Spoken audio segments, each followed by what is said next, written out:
From the bedrooms of suburbia to sold-out stadiums.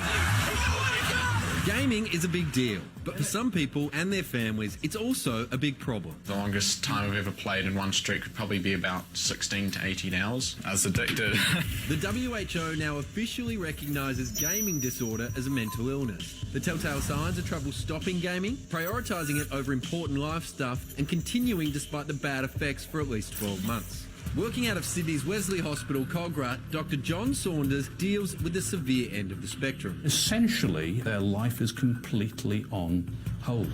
Treatment starts with cognitive behaviour therapy. There may be particular triggers for gaming, and the therapist would help identify those triggers and work out strategies. And then we consider the role of medication. That medication is called naltrexone. It's the same stuff used to treat serious alcohol, drug and gambling addiction. It blocks the feelings you normally get by satisfying an addiction and reduces the urge. If that sounds full on, don't freak out. Just because someone games a lot doesn't make them an addict. And that's where people like Andrew Kinch come in. You really need to know which motivators apply to you the most when you're playing games. Andrew is the founder of Game Aware, helping Aussie gamers and their families stop a hobby from becoming a habit. And he decided to let me come along to one of his workshops. What's that? Huge mistake. All right, let's put on pause for 1 second. No, I'm about to kill someone. Oh, I'm dead.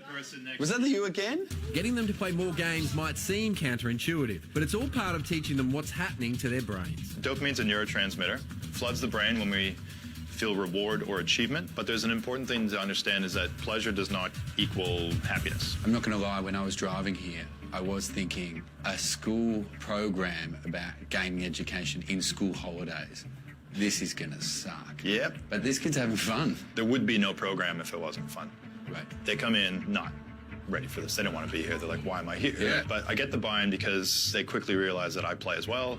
Andrew's big lesson is that playing long doesn't mean playing well, but he believes a bit of gaming can be good for you. It's got a benefit, but it's got like a law of diminishing returns. What's the benefit? You feel competent, autonomous, and you feel like there's this sense of connection with other people and Right. part of something bigger than yourself. The view is that gaming is antisocial. Are you saying that's incorrect? Most of the time when they're playing with their friends, it's very social. It's just not social enough.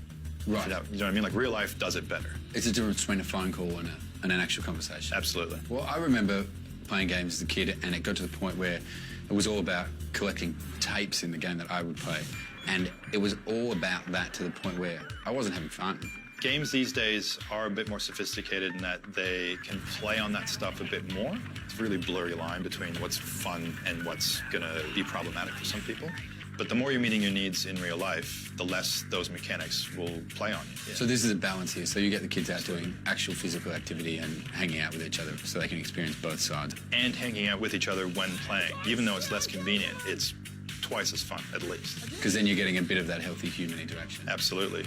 All right, time for some healthy interaction with two of the humans learning to game aware. Jeremy, let's start with how old are you? 15. 15. Olivia, how old are you? I'm 12. Do you love video games? I don't really love them, I just enjoy playing them. Jeremy, my man, do you love video games? Yeah, definitely. Why? Because they're fun, but mainly because like when I like one, I like make sure I get good at it. Why do your parents want you to only play for a short amount of time?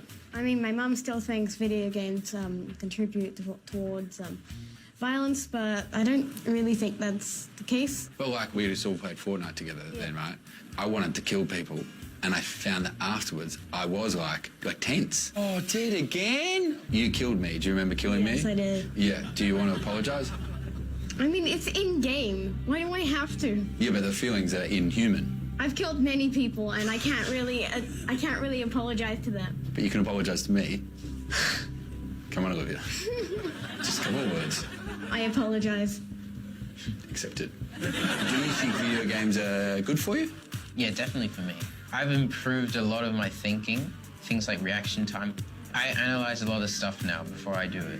But you're an intelligent kid. I think that might have happened anyway. Do you think video games have enhanced that? Definitely, like, before I think about stuff as I do it, but now I think, how did that not work? And then I go like through that process, yeah. Let's talk about the social aspect of it.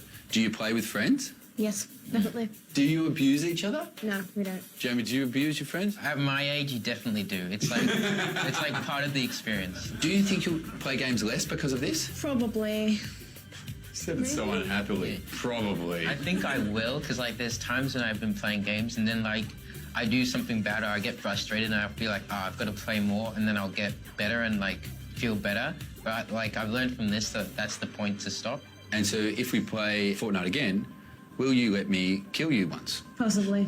Depends. It might be nice for my self-esteem. Possibly. Jeremy, will you let me kill you? Anytime. These games so addictive now? Like, how come we weren't all, addicted to Sonic the Hedgehog when we were kids? Well, it's part of the things they talk about in these workshops, but it's a rewards system. So you get little things that fire off things in your brain that go, hey, you've done great. And there's another one just over the hill. So Sonic did have the same thing, but the games now are so much bigger. And realistic. And realistic, and there's more involved. So it's still the same kind of tricks, but on a heaps bigger scale. Wow. If you want to find out more about Game Aware, head to our website. Shout outs to Headspace, who funded that workshop, and of course to the High Neighbourhood Community House. All right, we'll be back with